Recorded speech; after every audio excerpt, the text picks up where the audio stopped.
Bueno, han sido 15 minutos, lo siento, porque me gusta mucho ser puntual, pero, en fin, el próximo día lo organizaremos un poco mejor y estará todo preparado con tiempo. Y, ante todo, muchas gracias por venir. Algunas personas sois nuevas, otros habéis venido ya unas cuantas veces, o sea que lo primero de todo, pues, daros las gracias por estar aquí. Son grandes compositores de 1950 a 2025, ya hay una errata en la hoja inicial, este error es mío, porque es evidentemente 2025, por inercia nos vamos al 19 siempre. Estas hojas que he repartido son simplemente un guión ampliado de la conferencia, para no tener que estar tomando notas y veros obligados a hacer fotografías, esto os puede servir como guión. No es que vaya a hablar de todo lo que hay aquí, porque entonces necesitaría varias conferencias, sino que, bueno, pues es un resumen de este periodo y de los aspectos más importantes y de las obras más importantes de este periodo. Por eso, la conferencia se puede seguir con las hojas o sin las hojas también, porque no todas las notas que hay aquí voy a proyectar todas esas imágenes, he hecho una selección de las imágenes. Empezando en cualquier caso, el periodo de 1950 a 2025 yo diría que es el más desconocido de toda la historia de la música, a pesar de ser el más reciente. ¿Por qué es el más desconocido? Bueno, porque es el más difícil, puede entender algunos, porque tendemos a escuchar, no lo consideramos algunos no lo consideran música clásica, no queda ni siquiera clara la definición, ¿qué es esto? ¿Es música clásica? ¿Es música culta? Música orquestal no es tampoco la palabra, ópera tampoco, porque hay de todo. Lo cierto es que la mayoría de vosotros, seguro, y la mayoría de los oyentes en general, pues escuchan música del siglo XIX, diría que es el mayoritario. 18, finales del 18, Mozart, Haydn, y 19, pues Beethoven, Brahms, Wagner, Bruckner, Mahler coge un poco del 20, son los nombres que están en boca de todos, por así decirlo, ¿no? Los que conocen la mayoría de los aficionados a la música y los que integran la mayor parte de las programaciones también. Es decir, música de 1950 a 2025, hay poca música de 1950 a 2025.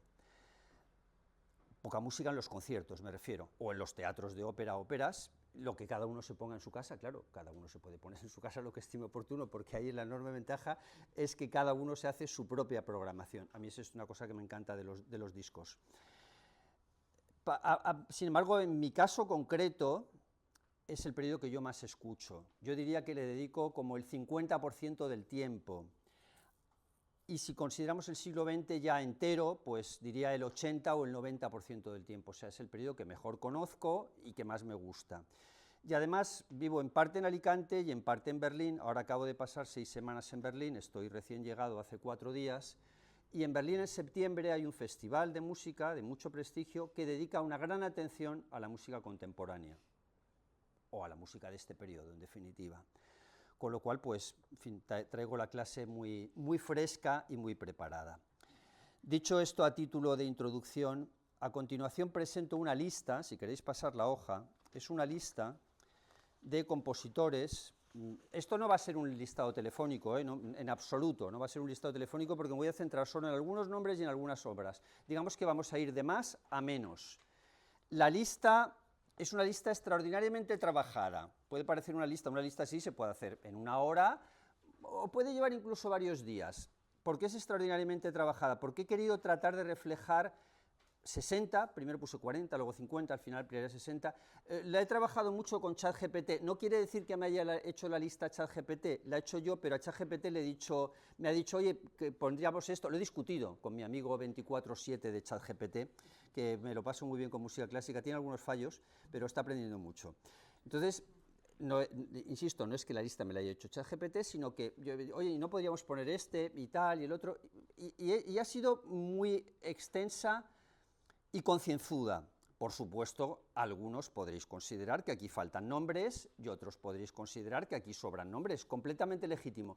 Pero sí quiero decir que esta lista no es una lista mía personal de los 60 compositores que más me gustan. Y los he agrupado por países, porque hay quien dice que la música ha dejado de ser nacional, y no es verdad en absoluto. La música no ha dejado de ser nacional.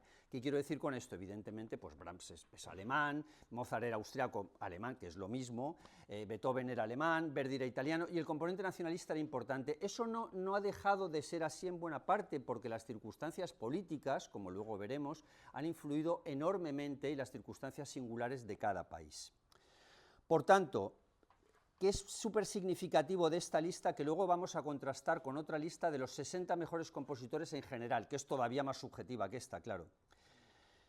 Primero, ¿qué contrasta mucho en esta lista? Pues que el número uno, el number one, es Estados Unidos, e insisto que no es una elección mía. Estados Unidos es el compositor que más compositores aporta en este periodo, y sin embargo no hay ningún compositor de Estados Unidos en el siglo XIX o en el siglo XVIII, la lista se quedaría vacía.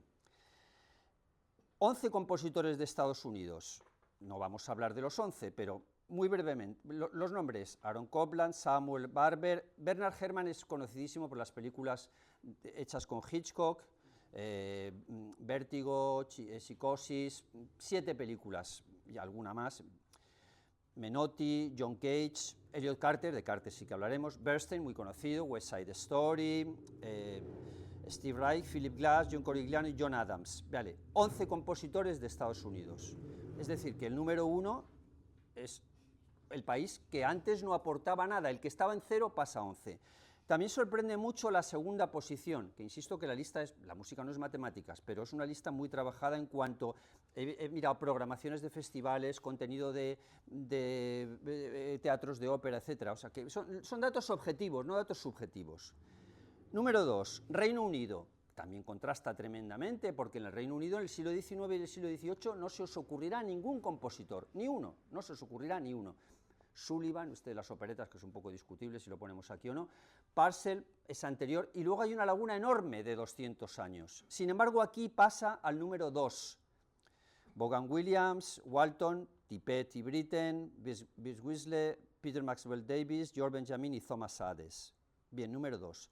Alemania, sorprende mucho que Alemania se coloque en tercera posición, porque claro, Alemania en el periodo anterior es Alemania casi el 50% de la música era alemana, es decir, si uno piensa en compositores, una gran parte de los nombres que nos vienen a la cabeza son alemanes o austriacos, que es la misma cultura. No soy, por supuesto, nazi, hitleriano, todo lo contrario, pero es la misma cultura, y los compositores iban de un sitio para otro, etcétera. Pues Alemania es el tercero, con Zimmermann, Henze, Stockhausen. Aquí se ha ido esto, Rocío, por favor, no sé si se puede recuperar. A lo mejor le he dado yo un golpe a la mesilla. Stockhausen, Lagemann, Reimann, Riem, Whitman, nombres que probablemente nos digan nada, o no los conozcáis, pero bueno, es el periodo en el que estamos. Francia 6. Francia 6 significa que Francia está más o menos donde estaba, luego contrastaremos con la otra lista, pero en cualquier caso debo destacar, y no es porque esté aquí en la Maison de France, que el contenido de la música francesa de este periodo es absolutamente excepcional también, y hay varios autores absoluta y totalmente geniales. Bien, Poulenc, Barrès, Messiaen, Dutilleux, Xenakis, Pierre Boulez. 6. Rusia 5. También más o menos, porque en Rusia hay autores anteriores, y aquí tenemos 5. Estos nombres suenan más: Stravinsky, que lo tenemos aquí en la foto, Sostakovich, que lo tenemos aquí en la foto. Podría haber traído más fotos, pero no quería llenar la mesa de fotos. He traído de estos dos, que son los más conocidos. Weinberg, Schnittke, también, bueno, aquí tenemos en el cartel, tenemos a Stravinsky, arriba tenemos aquí a Sostakovich, que no es Harry Potter, sino Sostakovich. Se parece a Harry Potter, pero os aseguro que no es Harry Potter. Es una foto real de Sostakovich. Este es Britten, este es Messiaen, y aquí tenemos, bueno, ahora entraremos luego en los demás, John Adams, etc. Finlandia 3. Bueno, Finlandia tenía Sibelius, pero Sibelius es siglo XX, muere incluso en el 57. Quiero decir que si alguno me puede decir, oye, pero te has dejado, por ejemplo, a Sibelius fuera. Bueno, un momento, para hacer la lista he tenido en cuenta compositores que tengan obras posteriores a 1950, o sea, no me vale que se hayan muerto en el 57, porque Sibelius se retiró muchos años antes. Alguno, por ejemplo, puede decir En fin, observaciones de este tipo que luego en el coloquio, por supuesto, estaré encantado de contestar y las opiniones. Esto no es una lista matemática, es una lista objetiva, que no matemática. Finlandia 3, Rautavaara, Saharayo, Esa-Pekka Salonen. Italia 3, qué poco Italia 3, qué poco. Los grandes países de la música han sido históricamente Alemania e Italia. En eso se va por lo menos el 80% de los grandes compositores anteriores a este periodo. Sin embargo, aquí 3, y creo que a la mayoría nos dirá nada ninguno de los nombres de los 3, y a título ya de comentario mío personal, ninguno de los 3 es absolutamente excepcional o genial. Dalla Piccola, Luigi Nono y Luciano Berio. Polonia 3, bueno, Polonia estaba Chopin. Bueno, Chopin era polaco, vivió en Francia, es música de piano, no es que no la valore, es un autor genial, pero evidentemente no era un gran país de tradición musical, aparte que es un país que siempre se lo ha comido entre Rusia y Alemania, se lo están repartiendo, ahora veremos lo que pasa en el siguiente periodo en el que entramos. Lutoslawski, Penderecki y Gorecki. España 2, Roberto Gerard, aunque luego se exilió y vivió en Reino Unido, y Cristóbal Halfter. Ahora te llamo cuando vaya a empezar, si quieres, con las fotos, porque si no... 2, bueno, España nunca ha sido un país de grandes compositores, evidentemente que no.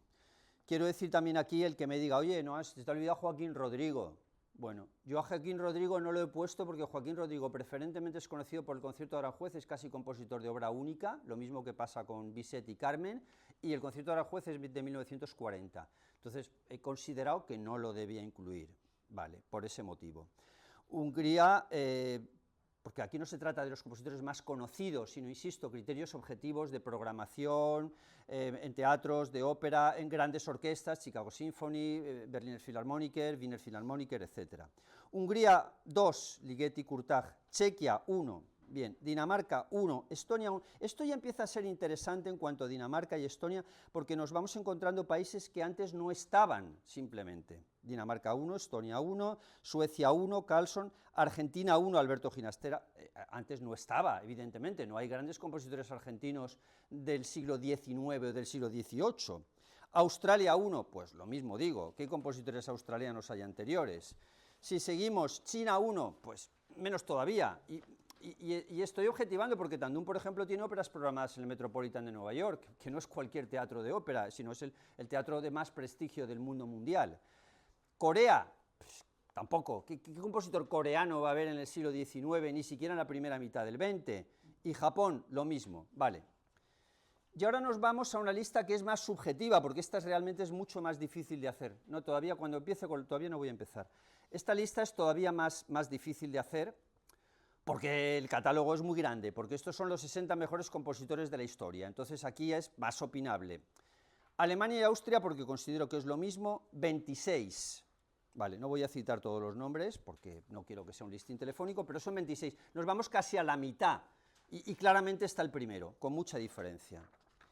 Seguimos. El país número 2, Rusia, indiscutiblemente tienen que estar. Francia con 8, también muy alto, el segundo empatado. Italia 5, ¿por qué solo 5? Porque es verdad que Italia, todos los compositores que he puesto son absolutamente geniales. Monteverdi, Vivaldi, Rossini, Verdi, Puccini, pero no se me ocurre ninguno más de súper primer nivel. A Donizetti lo he dejado fuera a propósito. Entonces, bueno, pero en cualquier caso está ahí entre los primeros. Reino Unido 4, vale, 4, pero esta es la lista de todo el periodo, es decir, esta lista incluye hasta 2025, por eso son 4, porque de los 4, 3 son de este periodo y solo 1 del periodo anterior. Hungría 2, Polonia 2, Chequia 1, Finlandia 1, Sibelius, Dinamarca 1, España 1, Manuel de Falla, creo que tiene que estar ahí, y Estados Unidos 1, Elliot Carter. Vale. Esta es la introducción de nombres del listín telefónico. Acabo con el listín telefónico. ¿Puedes poner las imágenes, por favor?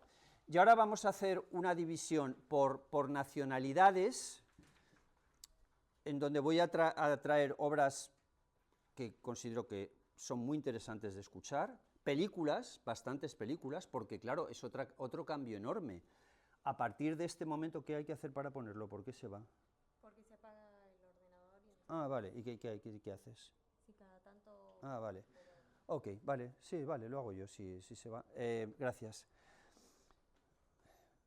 Esta es otra diferencia esencial. ¿Qué compositor del siglo XIX podía escribir para el cine? Imposible, si no había cine. ¿Principios del siglo XX? Bueno, pues también muy poco. Y esto es otro cambio también fundamental de cómo cambia la sociedad.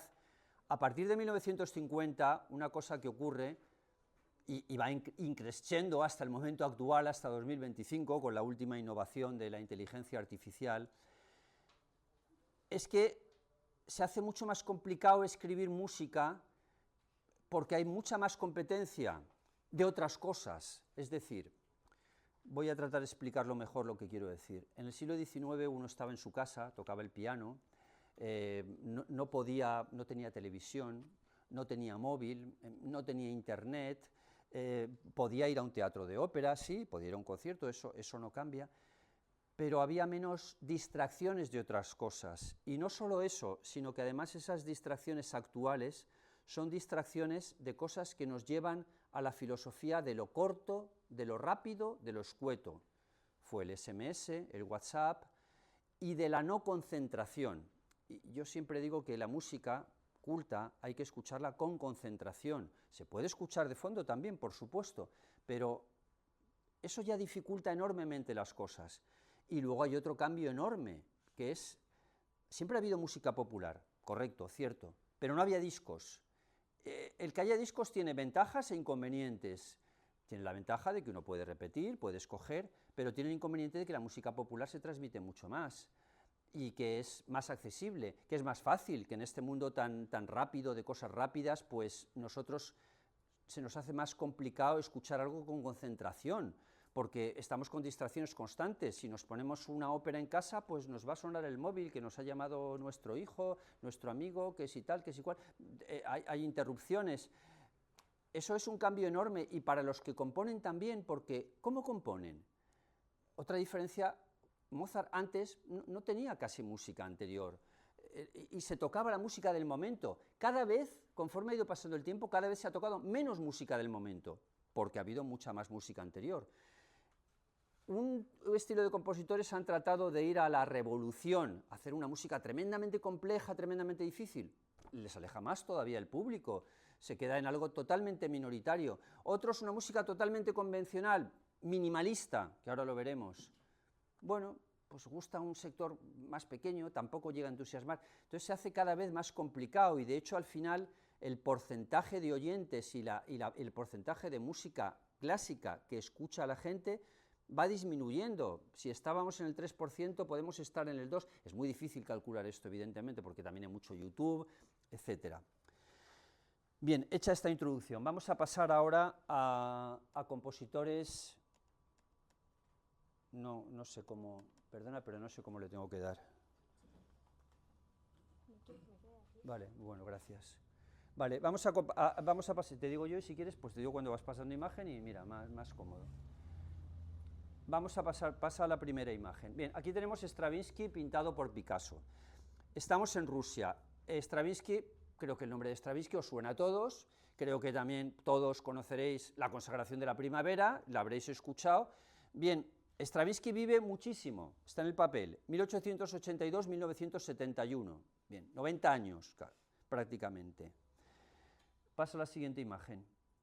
Esta es una película preciosa sobre la relación de amantes entre Stravinsky y Coco Chanel, que os recomiendo plenamente. No corresponde a este periodo, pero hay que traerla aquí porque quiero traer de los compositores que haya películas, pues las quiero traer. Y la tenéis en el papel en cualquier caso, Film Coco Anigor. Pasa al siguiente, por favor. Y ahora nos vamos, esta imagen que tenéis aquí es, como veis, esto lo recomiendo totalmente. Simon Rattle, que ha sido muchos años director de la Filarmónica de Berlín, luego estuvo en la London Symphony, ahora está en la Orquesta de la Radio de Baviera. Esta es una serie de 6 DVDs, es un documental, pero un documental con mucha música, en fragmentos cortos, o sea que es más accesible, 5 o 10 minutos, lo explica mucho mejor que lo puedo hacer yo, por supuesto, sabe muchísimo más que yo, faltaba más, y además es un extraordinario comunicador Simon Rattle. Tiene un encanto personal enorme, el que tenía Bernstein, desgraciadamente ya fallecido, igual o más. ¿Y por qué lo traigo aquí con Stravinsky? Porque en todo el inicio de la serie, la música original, no original no es la palabra, lo que da inicio a la serie es un fragmento de un ballet de Stravinsky, pero no la consagración de la primavera, sino Agón, el último ballet de Stravinsky, porque es muy poco sabido que Stravinsky tiene 14 ballets, y conocemos la consagración de la primavera, el pájaro de fuego, algunos Pulcinella, y creo que ya está, se ha acabado de contar. Bien, pasa a la siguiente, por favor. Bueno, esto es Sostakovich, retrocede. Sin foto, porque no he querido traer foto de todo. Stravinsky post 1950, todavía le quedan a Stravinsky 21 años de vida. ¿Qué hace Stravinsky? En 1951, que está en el papel, hace una ópera que se llama The Race Progress, que hay también una película preciosa, que ahí la tenéis, que es una ópera neoclásica, en inglés, encantadora, fácil. También voy a decir aquí lo que es fácil o difícil, en mi opinión, o una opinión bastante general, es bastante objetivable también lo fácil y lo difícil. The Flood, drama bíblico para CBS, ballet Agón, luego está esta serie, y luego cambia Stravinsky completamente a partir de ese ballet de Agón. Es muy curioso que en todo el resto de su vida se dedica a hacer obras extraordinariamente difíciles. Pasa un periodo dodecafónico, inspirándose en Schönberg después de fallecido Schönberg, con lo cual tiene una evolución francamente interesante, y ese es el periodo que traemos aquí. Y la última obra significativa aquí es su Requiem, también Stravinsky tiene su Requiem, que fue interpretado en su funeral, y es una obra compleja. Entonces, si yo tengo que recomendar algo de lo que acabo de decir, es lo que he traído en foto, es decir, si queréis ampliar, porque esto es para ampliar información, yo recomendaría plenamente que se viera esa película, que además hace referencia al estreno de la consagración de la primavera, y recomendaría, por supuesto, la serie de Simon Rattle, que sirve muchísimo para aprender. Pasa, por favor. Sostakovich. Me voy a poner, si vas a pasar tú las hojas, me pongo aquí. Vale, vamos a ver. Sostakovich es otro compositor muy conocido. Creo que lo conoceréis, supongo, todos los que estáis aquí. 1906-1975, con lo cual tenemos 50 años que entran en este periodo. Pasa a la siguiente, por favor. El próximo día tenemos un cable más largo y hago yo las imágenes. Esta película es fabulosa, esta es de plena y absoluta recomendación. El actor, lo veis abajo, es Ben Kingsley, es el que hizo la película suya más conocida, es la de Gandhi, y el cineasta es Tony Palmer, que es muy conocido por la larguísima película sobre Wagner, que tiene 9 horas de duración. O sea que esta película os recomiendo plenamente que la veáis, creo que os impactará. Aparece Stalin como protagonista también, porque hace referencia a la relación entre Stalin y Sostakovich, y plenamente recomendable desde todos los puntos de vista. Pasa, por favor. Esta ópera es 1962 o 63, y 63, con lo cual entra directamente en este periodo del que estamos hablando. Pero es una adaptación de otra ópera anterior, que se llama Lady Macbeth de Mtsensk. Lady Macbeth, y aunque es anterior, importa porque es del 62. Lady Macbeth de Mtsensk es una ópera de las más geniales de la historia de la música. Esto es una película, por cierto, o sea que también está muy bien porque es cine. Cuando yo hablo de una película, quiero decir que es algo grabado para el cine, no una grabación de una función de un teatro de ópera, no. Es algo específicamente hecho en cine, con escenarios naturales, etcétera, con actores, muchas veces es con actores, que no los propios cantantes, sino otros actores. Bien, cuando se estrena Lady Macbeth de Mtsensk, acude Stalin al estreno, se indigna absolutamente con la ópera, escribe Stalin un editorial en Pravda, diciendo, Pravda es el diario soviético, la verdad, significa la verdad, como nuestro segundo periódico de aquí, y escribe un artículo contundente rotundo en contra de esta ópera, titulando Caos en vez de música. La ópera queda prohibida, fuera, y Sostakovich hace una versión más light, después, años después, porque seguimos en régimen soviético, aunque el régimen soviético post-Stalin, que como sabéis muere en 1953, y es una ópera más light de la misma anterior. En cualquier caso, bueno, la otra no es una ópera difícil, pero esta es un poco más fácil, le quita algunas aristas. Pasa a la siguiente, por favor. Bien, además de la ópera, porque Sostakovich tiene muy pocas óperas, solo tiene 2, hay varias sinfonías de este periodo, concretamente las que van de la 10 a la 15, no traigo fotos de todos. La 10, uno de los oyentes que tenemos aquí, está absolutamente entusiasmado con la 10, y es particularmente con la versión de la Berliner Philharmoniker con Karajan. Es una sinfonía excepcional, totalmente genial. La 11, el año 1905, es histórica, es una sinfonía del año 1905, es la pre-revolución. La 12, el año 1917, todos sabemos lo que es el año 1917, la revolución soviética. La 13, Babillar, que es la que he traído aquí. Babillar hace referencia a una matanza de judíos en el centro de Kiev, concretamente en el barrio de Babillar. Centro o afueras, ahora sería afueras, en ese momento estaba más en el centro. Luego está la 14, que tiene poemas de García Lorca, pero no en español, traducidos al ruso, y la 15 de 1971. Paso a la siguiente foto, por favor. Y esto también es una película, no, se llama Sonata para viola, pero es el título de la película, aunque también es una película rusa en este caso, o soviética, aunque también es el título de la última obra de Sostakovich, que se llama Sonata para viola. Interesantísima también, apasionante, Sostakovich, que por cierto se me ha olvidado decir, el que no lo haya visto, que es la camiseta que llevo, aquí pone Sostakovich, o sea que mi elección también va por ahí. Es un compositor accesible, es un compositor relativamente fácil, algunas de estas últimas sinfonías son algo más complejas, yo diría la 13 y la 14, pero es un compositor fascinante, de una música que para los que no la conozcan les impactará, y de todos estos de la lista de aquí, o de todos los de hoy, yo diría que es el más accesible. Podéis decir, bueno, Stravinsky también, bueno, ya, pero Stravinsky no en este periodo, porque el periodo de consagración de la Primavera y Pájaro de Fuego es anterior. Sigue, pasa. Y ahora vamos a películas, pero películas con música de Sostakovich. Sostakovich hizo muchas películas, 25, 30 bandas sonoras, no todas de la misma calidad. A Stalin le encantaba, y Stalin concretamente le encargó esta película, que es una película muy poco conocida. Aquí hay una versión restaurada en YouTube formidable. Yo creo que no hay ninguna película de guerra, creo no, quito el creo, no hay ninguna película de guerra con tantos medios especiales, aunque la película está rodada en el 45-46, ¿eh? ¿Por qué? Porque utilizaron los tanques de la propia guerra mundial, esos mismos tanques, con unos medios impresionantes, tanques de los alemanes y también tanques de los soviéticos. Por supuesto, la película es propagandista a favor de Stalin. Yo no estoy a favor de Stalin en absoluto, no nos confundamos, ni de Stalin ni de Hitler. Solo trato de juzgar la calidad del producto y me olvido del hecho de que sea propagandista. Es tan propagandista que es absurdo, porque al final aparece Stalin en Berlín, en el Reichstag, bendiciendo no, la palabra bendecir, olvidarla, saludando a los soldados a Stalin, el triunfador. Stalin nunca estuvo en Berlín, esa escena no se produjo, no es verdad. Ahora, dicho eso, y aparte, para conocer la guerra mundial desde la perspectiva soviética, no está mal, y no nos olvidemos, el que ganó la guerra mundial fue la Unión Soviética, y el que murieron 20 millones de personas fue la Unión Soviética, y todos los conflictos que tenemos ahora, lo de Ucrania y lo que esté por venir, viene de ahí, de que la Unión Soviética se considera traicionada, o la Rusia actual, que es la sucesora,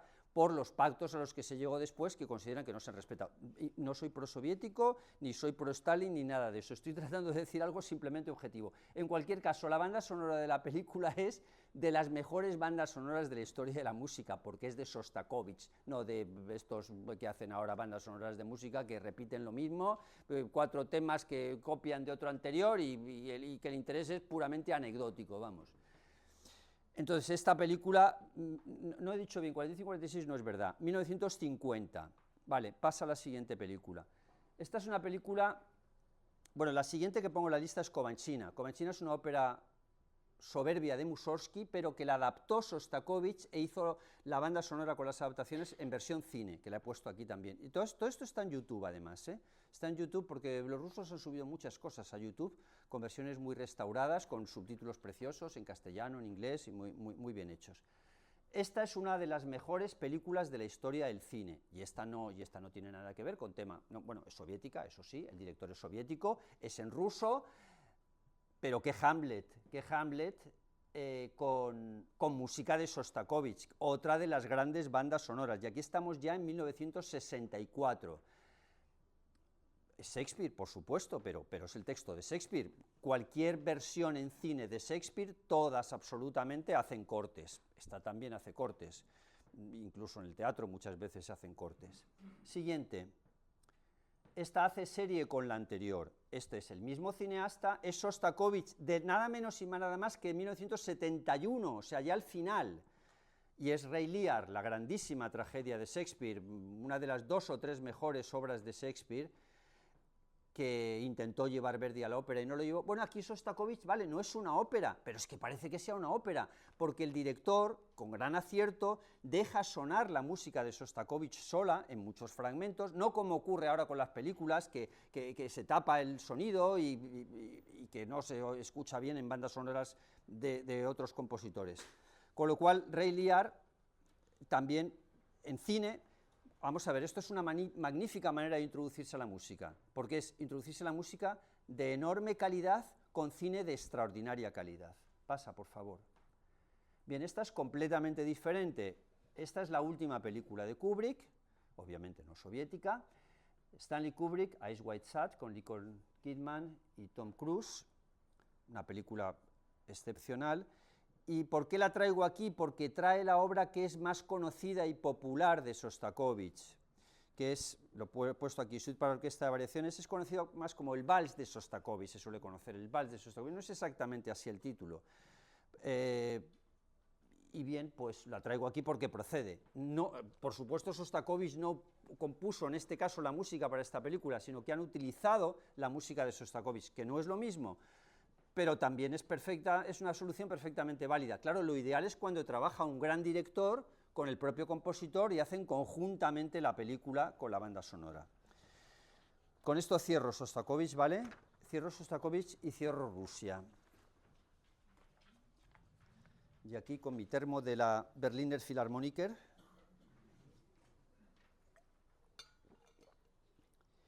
Pasamos a la France. Y la France va a tener un protagonismo especial con 4, y no porque sea la France, va a tener un protagonismo especial, no porque sea la Maison de France en absoluto. He tratado de ser muy objetivo en esto, siempre, bien lo sabe Carlos. Este periodo de la música francesa, a mí, esta es una opinión mía particular, claro, me parece el más interesante y apasionante de todos. Ya viene de algo excepcional en la primera mitad del siglo XX, que es Debussy y Ravel. Próxima conferencia será Debussy y Ravel. Pero este periodo, estos compositores que traigo yo aquí, están entre mis compositores más queridos, más conocidos y más admirados. Pasa, por favor. Bien, este es Poulenc, primer compositor, es la foto. En la siguiente creo que ya no está, sí, es la ópera, sí. Bien, de Poulenc cubre este periodo ligeramente porque muere en el 63, pero esta ópera es una de las mejores óperas de este periodo y de las mejores óperas de la historia. Y además, como digo, si es fácil o difícil, esta es fácil, esta es perfectamente escuchable. Poulenc ni es, me refiero que ni en el periodo anterior ni en el periodo posterior al 50 es un compositor complicado, es un compositor perfectamente accesible. Dialogue de Carmelite hace referencia a la Revolución Francesa, uno de los episodios más tristes de la Revolución Francesa, que es el asesinato de monjas en un convento. En varios conventos asesinaron a las monjas, en un fanatismo despreciable realmente, porque la Revolución Francesa tuvo muchos aspectos positivos y es muy malo cuando se mezcla la religión con el fanatismo prorreligioso, y lo mismo me parece cuando se mezcla con el fanatismo antirreligioso. Asesinar monjas pues no está precisamente muy bien, claro.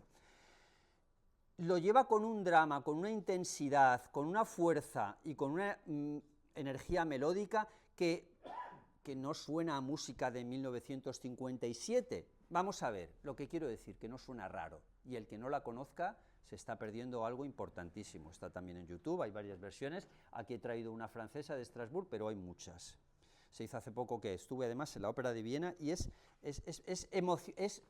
yo diría que la palabra es emocionante, absolutamente emocional. Si tenéis alguna amiga monja, no la llevéis a verla, ¿eh? Porque mejor no le expliquéis a la monja, si estáis en un sitio, oye, vamos a ir a la ópera, ¿sabes? Vamos a ver una ópera de unas monjas, mejor no. Mejor no, porque no va a quedar muy contenta la moja, va a salir llorando un poco. Vale, no traigo más obras de Poulenc porque realmente son de otro periodo, y en cualquier caso esta es la obra maestra de Poulenc. A la siguiente foto, por favor. Vale, esto es uno de los grandísimos compositores de la historia, que es Olivier Messiaen.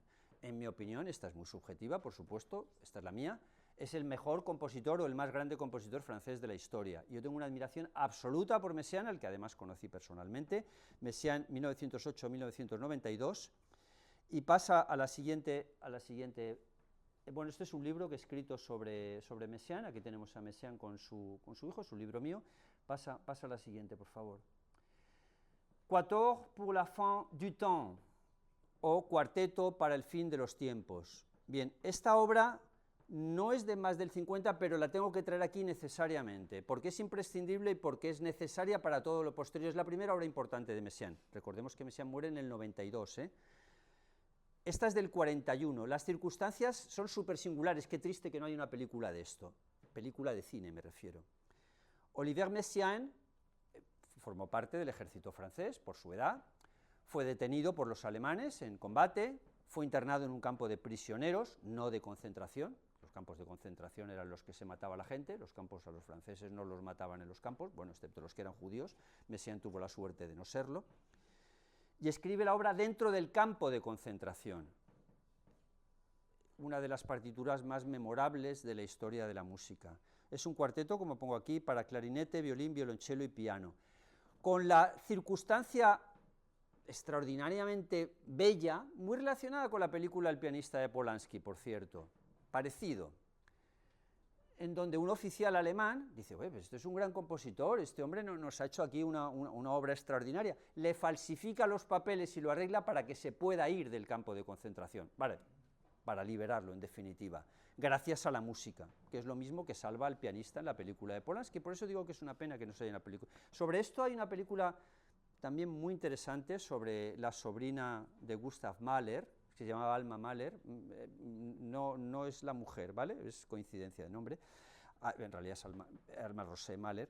Vale, esa película también está muy bien, pero bueno, estamos con Messiaen.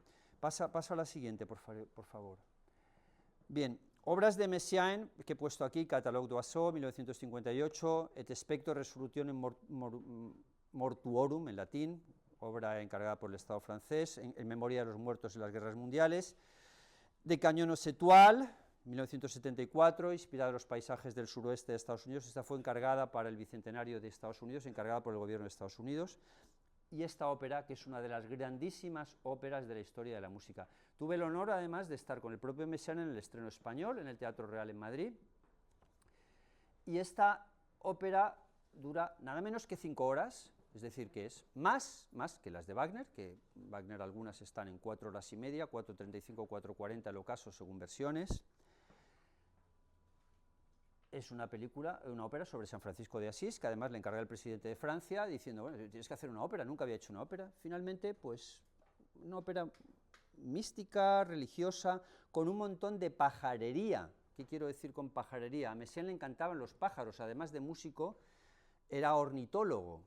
Entonces él se dedicaba a recopilar sonidos de pájaros, etc. Llega a tener 45 minutos seguidos de pajarería. No es fácil, y desde luego no es fácil para escuchar en una sola tirada de 5 horas, ¿no? En fin, en todo caso. Y esta música, cuanto más difícil es la música, más veces necesita uno escucharlo. En cualquier caso, hay que traerla aquí porque está en el periodo, además, 83. Pasa a la siguiente foto, ya no sé si hay una más de esto. No, retrocede, por favor. Y la última obra, aunque no traigo foto, Éclairs sur l'au-delà, Iluminaciones del más allá, en traducción castellana. Nada menos que 1992 estrenada, que es muy gracioso porque lo encarga la Filarmónica de Nueva York. Olivier Messiaen la envía por correo postal, la partitura se pierde, no la encuentran, y él se muere pensando que no le ha gustado a la Filarmónica de Nueva York y no la va a estrenar.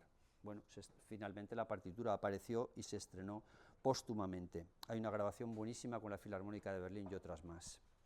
Bueno, Olivier Messiaen no es fácil, no es de los más difíciles, bueno, Schoenberg, que es anterior, es más difícil, no es dodecafónico, toma cosas del dodecafonismo, este periodo no es fácil, las obras anteriores, y este periodo es en el que estamos, no importa tanto lo demás. Pasamos al siguiente compositor, Pierre Boulez, extraordinariamente conocido en Francia, no sé cuántos franceses tenemos aquí hoy, pero estoy seguro que los franceses lo conocen mucho, porque ha sido un hombre tremendamente conocido en Francia y publicitado en televisión, medios de comunicación, etc. Fuera de Francia, un poco menos. Muerto en 2016. Vale, pasa, por favor. Esto es el auditorio de París, que se llama, el título exacto es Philharmonie de Paris, Grande Salle Pierre Boulez. Relativamente reciente, bueno, pues lleva el nombre, el Gran Auditorio de París de conciertos, lleva no la Salle Pleyel, sino el más moderno y actual, y bueno, lo de mejor, pues evidentemente, claro, lleva el nombre de Boulez. Pasa a la siguiente, por favor. Y este es uno de los auditorios de Berlín, que se llama Pierre Boulez Saal, o Saal, el nombre en alemán, la traducción sería Sala Pierre Boulez, también, además es de Frank Gehry, veréis la arquitectura, la foto es un poco pequeña, pero es precioso este auditorio de diseño y de todo. Bueno, pues tenemos un gran auditorio en París y un gran auditorio en Berlín, no en cualquier sitio, que lleva el nombre de Pierre Boulez, alguna importancia tendrá. Este fue un regalo a Boulez, además, de Barenboim, que eran íntimos amigos, y al final, estando Boulez ya bastante mal de salud, bueno, tenía 90 años, pues le dijo, mira, vamos a hacer un auditorio para ti, le trajo las maquetas, etcétera, va a llevar tu nombre, y el hombre, pues todo ilusionado con que esto fuera a ser así. Pasa a la siguiente, por favor. Aquí tenemos a Pierre Boulez con Barenboim, antes, me refiero antes lógicamente porque estaba vivo, ahora está muerto, y Barenboim pues bastante más joven. El otro día, hace simplemente 8 días, escuché a Barenboim en Berlín, con 82 años que tiene ahora, y me dio una pena tremenda, porque ha sido el mayor director de orquesta que ha habido en los últimos años, en mi opinión también, claro, hay otros, pero en mi opinión el mayor, 30 años director de la Ópera de Berlín, y lamentablemente tiene Parkinson. No solo tiene Parkinson, con 82, no solo tiene Parkinson, sino que tiene problemas neurológicos graves y está, o sea, vamos a ver, hizo un programa muy facilito, la octava de Schubert y la séptima de Beethoven, nada de música actual, ni que lo habrá hecho con por supuesto, Filarmónica de Berlín, y que además lo repitió 3 días, fui dos de los días, el otro tenía otra cosa, pero está como...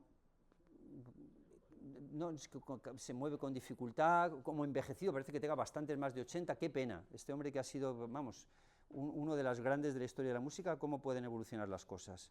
La siguiente creo que es ya otra, vale, retrocede por favor. Pierre Boulez también es muy conocido como director, fue muchos años director, nada menos que de la Filarmónica de Nueva York, no cualquier cosa, y aquí he traído algunas obras que he relacionado aquí. Debo decir que Pierre Boulez es extraordinariamente difícil. Es decir, si la dificultad la valoramos de 0 a 10, sería 10, o mejor, a lo mejor 12. Es más, él decía que Schoenberg era como anticuado, o sea, que Schoenberg se le quedaba demasiado conservador. Es una música extraordinariamente difícil que exige una enorme concentración, una repetición, y que en Berlín han programado varias de sus obras este año, y concretamente Plis et l'Ompli, que dura casi 70 minutos de monográfico Boulez. Bueno, esto es para quinto curso, no, posgrado, yo diría posgrado, no es de primer curso, no. Next one, otro. Este es otro francés, no sé cuánto es de conocido por los que estáis aquí, en el mundillo musical sí que es muy conocido. Dutillé, recientemente muerto también, 2013, no sé si, creo que no hay foto de este más, me parece que no hay ninguna más, pasa. Bueno, retrocede, por favor. Bueno, lo tengo que traer aquí porque lo tengo que traer, además hace unos días, además es que me encanta, me fascina Dutillé. Hace unos días se tocó en el Festival de Berlín Tout un monde longtemps, muy francés, el otro es L'Arc de Change, también muy francés, El étang l'horloge.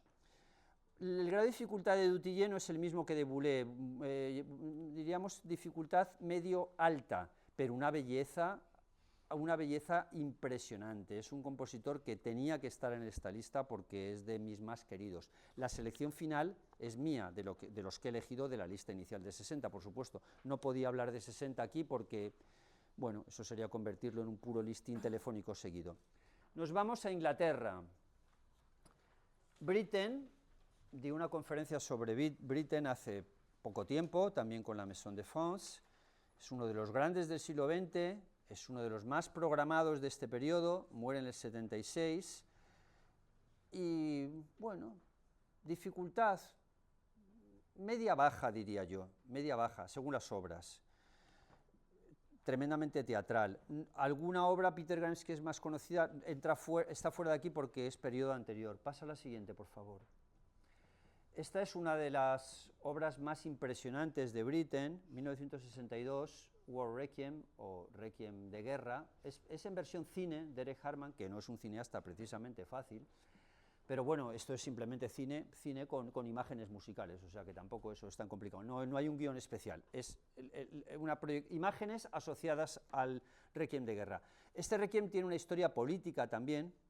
Dicho entre paréntesis, es el Requiem que más admirado y querido por mí de toda la historia de la música, de toda, no de este periodo, de toda. No se me ha olvidado Mozart, que el Requiem de Mozart no es lo mejor que compuso, aparte que no todo es suyo. Tampoco tengo una veneración especial por el de Verdi, bastante más por el de Brahms, pero este es sobrecogedor absolutamente. Lo hace. La Catedral de Coventry fue una de las iglesias de Inglaterra destruidas en la Guerra Mundial. Para la reconstrucción de la Catedral de Coventry le encargan a Britten un requiem de guerra y lo hace como protagonistas, como si fueran escenas de la Segunda Guerra Mundial, con protagonistas de la Segunda Guerra Mundial. Con lo cual la obra por eso es sobrecogedora. Y por supuesto, además, Britten era pacifista, fue condenado además, no llegó a ser condenado, pero hizo objeción de conciencia, etc. Pasa, la siguiente, por favor.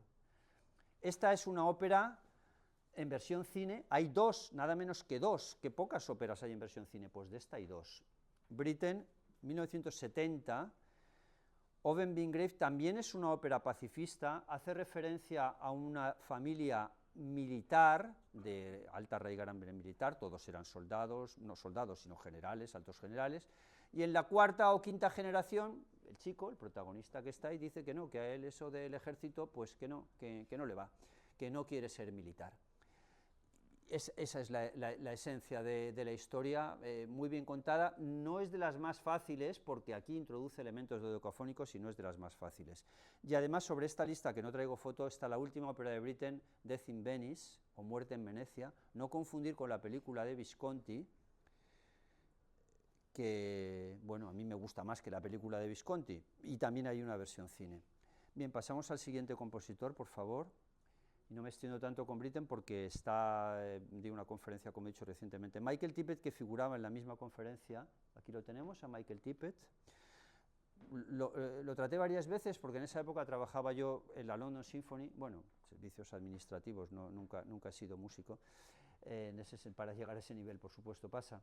Y este es un libro que he escrito sobre Tippett, El tiempo y el sueño, y el cuadro de la portada tiene la gracia de que es de Kokoschka, es un retrato de Kokoschka del propio Britten. Y la siguiente, por favor. Esta es la ópera más conocida de Britten, y si yo tuviera que recomendar una ópera a alguien que no conoce la ópera, no esta ópera, sino en general, es decir, alguien que no ha escuchado nunca una ópera, pues yo creo que no le recomendaría Carmen de Bizet, yo le recomendaría esta. Claro, haría falta entenderla y leerla. Es una adaptación moderna de la flauta mágica de Mozart, pero con la misma idea, y esta es fácil, ya lo digo, porque además si no, no se la recomendaría a alguien. La música de Tippett se fue haciendo cada vez más complejo, pero esta es plenamente recomendable desde todos los puntos de vista. Hay más óperas que las he relacionado aquí, que no las voy a detallar. Sigue, por favor. Y esto es un ejemplo del enorme prestigio que alcanzó Tippett en vida, murió en 1998. Tenemos a Tippett ahí a la izquierda y a Solti, el grandísimo director, nada menos que con la Chicago Symphony, la mejor orquesta de Estados Unidos, en el estreno mundial de la cuarta sinfonía de Tippett. Tippett fue sinfonista y fue operista. Tampoco las sinfonías de Tippett son precisamente de lo más accesible, pero es otro de los grandes de la historia de la música. El puesto de número 1 como compositor inglés lo tiene Britten, sin ninguna duda, creo que nadie podrá discutir esto. El 2 es más opinable, más discutible, hay distintas teorías, son clasificaciones más subjetivas, todas son subjetivas, claro, Yo se lo daría a Tippett. Next one, please. Thomas Hades. Estamos aquí en... vas a la siguiente foto, por favor. Este es un libro que he escrito sobre Hades. Y aquí estamos entre un compositor vivo y relativamente joven. Bueno, más joven que yo y más joven que algunos de los que estáis aquí.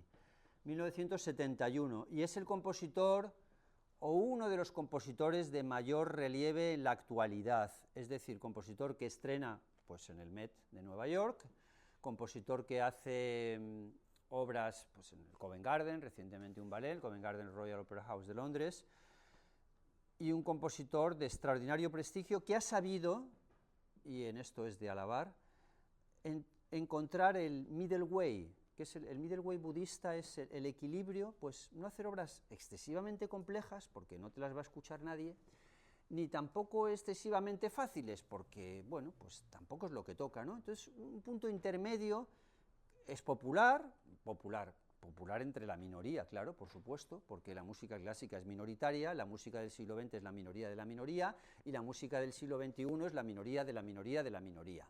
Del siglo XXI, porque esto es música del siglo XXI, es música de ahora, sigue componiendo, claro. Next one. Powder Her Face, first opera, o primera ópera, 1995. Esta ópera tiene, bueno, la gracia no es eso solo, es una ópera buenísima, es la historia de la duquesa de Argyll. Tiene una escena que es de sexo oral, es decir, que se le practica sexo oral a la protagonista, que era una obsesa sexual que se había acostado con 80 o 90 hombres. De eso trata la ópera, trata de un juicio también, y bueno, pues se llama el aria de la felación. Bien, es una anécdota curiosa. Hay una versión cine, además, que está disponible en YouTube, y es accesible, no es una ópera difícil. La próxima, por favor. Esta ópera no tiene sexo oral, desafortunadamente. Entonces, The Tempest es, en mi opinión, esta es subjetiva, por supuesto, la mejor obra de Shakespeare. Esta opinión es compartida con otros, claro, no es solo mía. Me gusta mucho Shakespeare, pero no me gustan todas las obras de Shakespeare, tiene 38. Las he visto y leído todas, y hice un libro sobre Shakespeare en la música.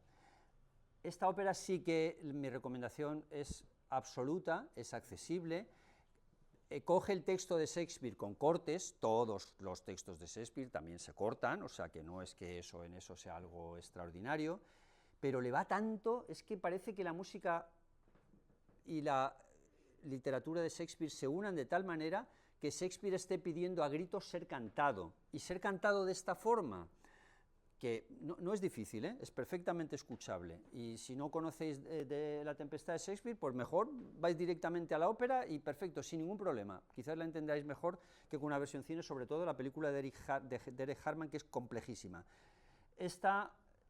La escenografía, como siempre en el Met, es buenísima, os recomiendo plenamente la plataforma digital del Met, es lo mejor para escuchar ópera que hay. Tiene subtítulos en 14 o 15 idiomas, pero la escenografía es buenísima, y quien quiera escuchar ópera en casa cómodamente, de forma barata, y pudiéndole dar al stop cuando no le guste, o al play de repetir varias veces cuando le guste mucho, o volverla a escuchar al día siguiente cuando le haya encantado, pues lo puede hacer. Eso no se lo puede uno permitir cuando está en un sitio de viaje. Next one. Esta es reciente y es temática española, además, 2016. ¿Por qué digo temática española? Porque es El Ángel Exterminador. ¿Y qué es El Ángel Exterminador? Pues El Ángel Exterminador es una película muy conocida de Luis Buñuel. Es decir, que aquí es el mundo al revés, por la evolución que han tenido las cosas. Estamos en una época en la que se están haciendo óperas sobre películas de cine.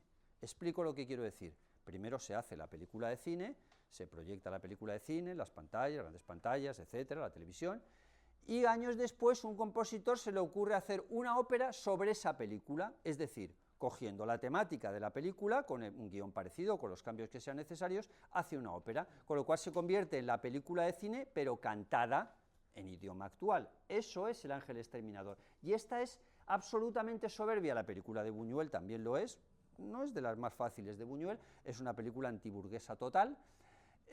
La ópera va en esa misma línea y tiene mucha gracia que Thomas Hades, compositor judío, inglés, pero de origen judío, esto no debe olvidarse, origen judío sefardí, por cierto, o sea, como ya sabéis que los judíos sefardíes, los españoles eran sefardíes, pues haga una ópera sobre el ángel exterminador, que se la estrene el Met de Nueva York, y de esta ópera encima, si vas a Medici, hay una versión de la ópera de la Bastilla, de París, también buenísima, diferente, apasionante. Salta, y esta es una película con música de Thomas Hades, temática francés, Colette, esta autora francesa de novelas populares. También hay un ballet de Dante de 2021, ballet sobre Dante 2021, que lo he puesto aquí, 2021, nada menos que 2021, es decir, hace 4 años, estrenado en el Royal Ballet Opera House de Londres. La película esta está bien, es entretenida, la música de Hades está muy bien, es una música más convencional. Y grado de dificultad, yo diría que bajo media, es decir, que Hades es perfecta y totalmente escuchable. Y este ballet de Dante, Hades, en lugar de ir a hacer las obras cada vez más complicadas, y algunos se lo están criticando, las hace cada vez más sencillas. Sencillas no sé si es la palabra correcta, accesibles creo que es la palabra correcta, más fáciles de escuchar, que exigen menos intensidad de concentración y que tienen menos dificultad para el oyente, cosa que muchos oyentes agradecen. Pasamos al siguiente, Alemania. Bernd Alois Zimmermann muere en el 70, y lo traigo aquí, pasa a la siguiente foto, por favor. Lo traigo aquí especialmente por esta ópera y por su biografía, porque Bernd Alois Zimmermann, ahora en el Festival de Berlín han hecho 4 obras de Zimmermann en un mes. Es muy conocido en Alemania, mucho menos fuera de Alemania. Es un reflejo total del siglo XX. Zimmermann fue soldado en el ejército nazi, no porque fuera nazi, los soldados del nazi era porque les llevaban al frente. Además, en el frente ruso, nada menos, herido muy gravemente en el frente ruso, quedó con secuelas físicas y psicológicas muy graves, de las secuelas físicas no se recuperó nunca, y eso lo arrastró en su música, lo arrastró en su personalidad. En esta ópera lo arrastra porque es una ópera totalmente antiguerra, es una de las obras maestras de la historia de la música y desde luego de la ópera del siglo XX, no es fácil. Quiero destacar que es Festival de Salzburgo el sello que lleva ahí, es el festival de mayor prestigio del mundo, no lo hacen en cualquier lado, Festival de Salzburgo y nada menos que la Filarmónica de Viena en el Foso. Hay otra versión más en DVD, pero esta es la mejor.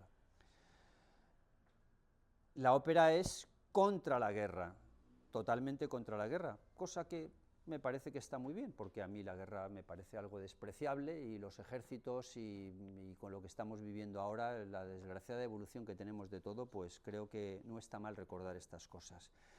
Pero es que esas secuelas psicológicas de Zimmermann le llegó a tener trastornos depresivos graves, con oscilaciones de periodos de recuperación, y muy lamentablemente, relativamente joven, en 1970, a suicidarse con una pistola pegándose un tiro.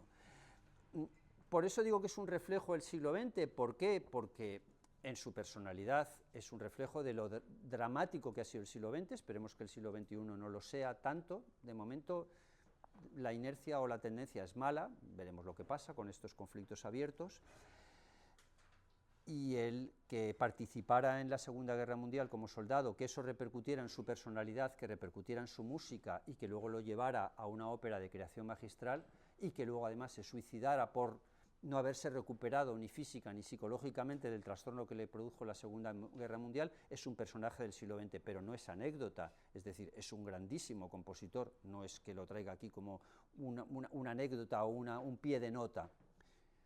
La siguiente, por favor. Genze, 2012, o sea que también es relativamente reciente, tiene óperas del siglo XXI. Y la siguiente. Esta es una ópera encantadora. Genze, el estilo es dificultad, yo diría que media. Muy criticado. Pierre Boulez, cuando estrenó alguna de las obras Genze, se salía directamente diciendo, pero qué vergüenza, estás haciendo cosas conservadoras, esto es indignante. Esta es la crítica social, creo que de la crítica social la más graciosa que he visto nunca, más la ópera de Berlín, la de Berlín Oeste. En Berlín hay 3 teatros de ópera en funcionamiento diario, nada menos, ninguna ciudad del mundo tiene eso. Y se llama Der junge Lord, traducción, el joven Lord. ¿Quién es el joven Lord? Este de la izquierda. El joven Lord llega a un pueblo y el Lord, el sobrino del Lord, qué bien, tal, todas las chicas, tal, será rico, tal, maravilloso, qué extraordinario, qué tal. Sus modales son agresivos, es violento, rompe cosas, cuando ya se revela, porque al principio lo tiene escondido, y claro, y eso les induce a mayor admiración, etc. Pues al final resulta que era un orangután. Y entonces, claro, es el reflejo de cómo la chica, la protagonista principal, deja a su novio, lo deja por él, claro, y pues eso, pues se ha enamorado de un orangután al que traían disfrazado y con una máscara y tal, en fin, bueno, el teatro tiene siempre estas convenciones. Está muy bien hecha, la partitura es magistral. Sigue, por favor. Bien, y ahora nos vamos a temática francesa, una película preciosa. Yo no soy un gran fanático del cine, pero hay algunas películas que realmente me encantan. Y si la música es buena, ya me gustan todavía mucho más. Y esta es que la música es de Genze, nada menos. Y es una de las mejores adaptaciones que hay de la obra de Proust, de Marcel Proust, de Du côté de chez Swann. Bueno, esta es un amour de Swann. Geniales los actores, pues veréis el reparto ahí, Jeremy Irons, Alain Delon, Ornella Muti, nombres todos muy conocidos. La película es buenísima, la música es más que buena, no, lo siguiente, y hay 2 películas más que he traído aquí que no son fáciles, estas 2 no son fáciles, son de Alain Resnais, y las he puesto aquí en el guión, Muriel ou le temps d'un retour, y L'amour à mort. Las 2 llevan música también de Genze. Hay más con música de Genze, pero en fin, no quiero hacer un listado. En cualquier caso, si me tengo que quedar con una, me quedo con esta. Muy curiosa en cualquier caso también L'amour à mort, porque esta es casi perfecto en cuanto a música, porque cuando está sonando la música proyecta cuadros negros y entonces suena la música y luego sigue la película. Pasa, por favor. Parte quinta, Italia. Italia lo he traído pues porque, no porque tenga aquí entre los oyentes 2 queridos amigos italianos, sino porque, bueno, pues había que traer a Italia, a lo mejor, digo yo, pero no, sinceramente Italia, el problema que tiene Italia, no he dicho el problema que tiene Alemania, el problema que tiene Alemania lo asocio a Italia, ¿por qué? Porque son los 2 perdedores de la Segunda Guerra Mundial y por eso he dicho que la política va muy unida. El problema de Alemania es que la mayoría de los compositores alemanes de la época anterior a la Guerra Mundial eran judíos, directamente eran judíos, claro, estos ya fuera y ya se acabó. ¿Qué se hace después de eso? Bueno, además los que se fueron no volvieron, Sommer no llegó a volver nunca. Italia no tuvo ese problema, Italia no tenía compositores judíos, Italia lo que tenía es compositores fascistas, directamente fascistas. A Puccini no le dio mucho tiempo a ser fascista porque se murió en el 24, pero era partidario de Mussolini. Y todos los demás compositores de la época eran directamente fascistas. Fascistas me refiero, pues que eran partidarios de Mussolini y demás. No ocurre lo mismo en Alemania, porque en Alemania los compositores, excepto Richard Strauss, eran segundones. Y en Italia los primeros espadas eran fascistas. ¿Qué ocurre después de la Guerra Mundial? Claro, esos compositores es que no eran ni programables. Puccini se salvó pues por eso, porque bueno, pues se portó mal, pero poquito, fue poco rato, y es Puccini, y la Bohème, y Tosca, y no nos vamos a cargar a nuestro querido Puccini, pero todos los demás se dejaron de programar, porque muchos vivieron ya en pleno fascismo, y alguno que sobrevivió, pues claro, pues se dejó de programar. ¿Y qué se hace después de eso? Que los músicos italianos yo creo que quedaron, que no sabían muy bien qué tipo de música hacer. ¿Qué hacen? ¿Óperas? ¿En la línea de qué? ¿De Puccini? Pues no, ya no lo hizo más. En realidad, la ópera italiana no es verdad que muera con Puccini en el 24, hay varias estupendas, pero ya si no muere en el 24, muere en el 38 o en el 40, porque ya no hay más. Ya me diréis vosotros alguna ópera italiana posterior al 45-50, bueno, se me podría ocurrir alguna, Pichetti, pero son cosas mínimas, insignificantes. Si he traído a Berio es porque, bueno, primero se cubre el centenario, el Festival de Berlín le ha rendido un homenaje especial, centenario del nacimiento. Paso a la siguiente, creo que ya no es foto de él. Pasa, retrocede, por favor. 2 obras de Berio, y porque estas creo que sí que merecen realmente la pena. Y la primera la tenéis que escuchar sí o sí. sí o sí. ¿Y por qué digo sí o sí? Porque es una de las obras más originales de la historia de la música y además no es difícil, Sinfonía para 8 voces y orquesta, 1968, coge en una parte de la sinfonía un movimiento de la segunda de Mahler y lo descompone introduciendo música de otros 15 compositores distintos que van desde Bach hasta Stockhausen, con autocitas también, en una obra que es sorprendente, es mágica. La escuché además el otro día, hace 3 semanas, ya la conocía, por supuesto, pero en vivo muchas veces se intensifica más o no, depende del momento. Y esta hay que escuchar, la Sinfonía de Berio, porque hay que escucharla. Y la otra obra, no la tengo en foto, Rendering para orquesta, porque esta coge fragmentos de la Sinfonía inacabada de Schubert, no la inacabada que conocemos, inacabada, no la octava, que no es la octava, sino la séptima, y que en Alemania le llaman Sinfonía 7, y aquí le llamamos Sinfonía 8, y en Francia también, que es un poco confuso, y allí le llaman a la 9, le llaman 8, en fin, bueno, dejando estos líos numéricos, que crean mucha confusión en los oyentes, porque Schubert dejó una sinfonía sin terminar después de la 9, y Berio combina fragmentos de esta sinfonía con su propia música, y es una combinación también interesantísima, que la hizo además ahora en Berlín la Orquesta del Concertgebouw de Ámsterdam, una de las grandes orquestas, con Klaus Makela, que es uno de los directores más en boga actual, jovencísimo, por cierto, 25-26 años, y bueno, pues son obras muy interesantes las dos. El resto de Berio me gusta menos. Siguiente, por favor. Pasamos, después de Italia, nos vamos a Polonia. Este es uno de los grandes compositores de la historia de la música, no del siglo XX, sino de la historia de la música, Lutosławski. Os dejo recrearos en el perfil fotográfico. Pasa a la siguiente, por favor. Este es un libro que he escrito sobre Lutosławski, una ética del sonido. Creo que no hay, si pasas a otra, ¿cuál hay? Pasa ya, sí, la Sinfonía 3. Pon la primera, la de la foto, la de imagen de Lutosławski. ¿Quién es Lutosławski? 1913-1994. Dificultad, pues la Sinfonía 1, media baja, nos vamos luego a las más difíciles, no dodecafónicas. Estamos en la época comunista en Polonia. Él, en cualquier caso, vive de una forma modestísima, en un pequeño piso, aunque le dan premios internacionales, empieza a ganar dinero con esos premios, el gobierno polaco primero no le deja viajar, luego sí, y hace unas obras de cierta complejidad, no escribe óperas, no escribe música de cine, se niega a hacer cosas que sean accesibles, pero es uno de los compositores más relevantes. Y pasa, por favor, la otra foto, la de la sinfonía. ¿Y quién estrena sus obras?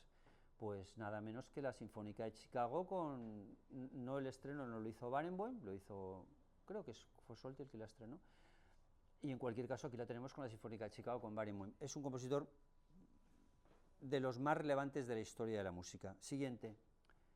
Penderecki es más conocido, en España ha estado varias veces, porque también es director, murió recientemente, en el 2020, nada más estallar el COVID, al parecer no fue por el COVID, pero fue justo después de estallar el COVID, y es 1933-2020, es el continuador de Lutosławski. En mi opinión no es tan genial como Lutosławski, es mucho más fácil. Penderecki sigue una evolución completamente diferente, porque él va de lo difícil a lo fácil, es decir, empieza con obras muy difíciles y luego haciendo obras cada vez más accesibles. Pasa a la siguiente, por favor. Esta es una ópera difícil, pero imprescindible, y además en versión cine, y es una historia también relacionada con monjas, en este caso, posesión demoníaca, los demonios de Ludun, es una historia francesa, y bueno, pues hay que conocerla, y además, como he dicho, es versión cine, eso lo hace más fácil. Pasa a la siguiente, por favor. Ahora nos vamos al cine, o sea, es decir, cine que os gustará, es más fácil el cine, siempre es más fácil el cine exige mucha menos concentración, es más sencillo. El Resplandor de Kubrick, ¿por qué? Pues porque buena parte de la música, o parte de la música del Resplandor, es de Penderecki.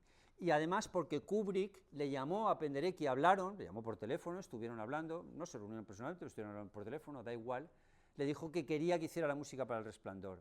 Y le dijo Penderecki, mira, pues no, la verdad es que no, yo pues no, estoy muy liado porque este hombre es que escribía, siempre estaba con encargos por aquí, por allá, exagerado, hacía demasiado.